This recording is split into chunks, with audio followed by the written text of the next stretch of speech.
Aggie fans buy tens of thousands of tickets each game, and boosters pump millions into the program. They've been wondering why. Why hasn't this worked?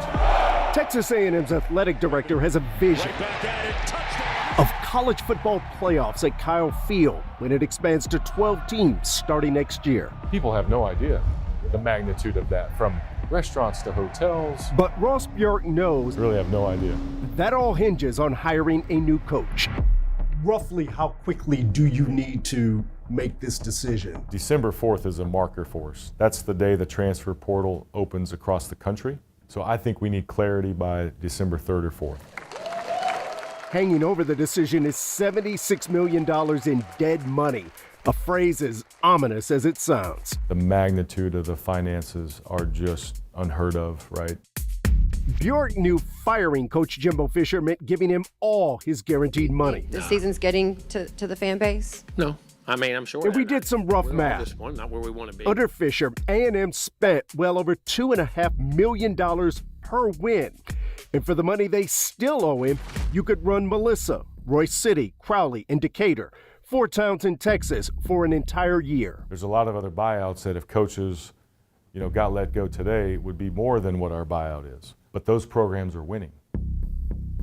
Ours didn't work. Something is not clicking. Bjork told me he did not ask donors to pay off the old coach. It's really, really difficult to ask somebody to pay buyout money. A&M will tap the nonprofit 12th Man Foundation to pay the initial $19 million that Fisher is due before January 12th. We found money that was already committed, that was discretionary, that was flexible money, essentially in reserve accounts. As for the rest, the university is about to redo a sponsorship deal, and will get a bump from switching TV rights to ABC. That new deal kicks in the fall of 24 with SEC expansion. Coach Fisher's buyout forced A&M to take a hard look at what it's spending.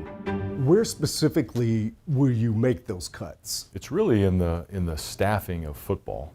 Our staff pool for the entire football program was over $13 million.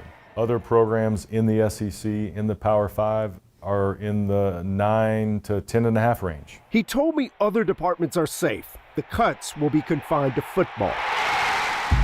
Analysts, recruiting positions, operational positions, those kind of things. And the travel budget will take a hit too. Our program under Coach Fisher was leaving on Thursday nights. That's added hotel rooms, that's added meals. Everybody else leaves on Friday for a road game. Another aspect of Fisher's deal, A&M is on the hook even if he gets a new job. There's no stipulation to account for him earning money from another school. Would you ever give a fully guaranteed deal with no offset? To me, as we look forward, somebody has to earn that. Bjork says A&M will pay for performance through an incentive-based contract. If you're a host or you make the playoff, here's a number. If you make the semifinals, here's a number. How specifically do you define success for this next head coach? The expectation is we should be in the competition for a national championship. That should be the goal. Can we win it every year? No one can.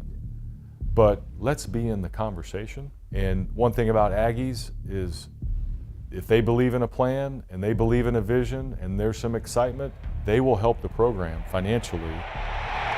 With so much riding on this hire, Bjork is getting input from everywhere. We have 2 former players here at Texas A&M that are NFL head coaches. Archie Manning is a dear friend. Archie, what do Peyton and Eli, what do they think? But ultimately, Bjork's tenure and the Aggies' future hinges on what happens now. Thanksgiving weekend, let's see where we are. Do we need to keep going because somebody's playing?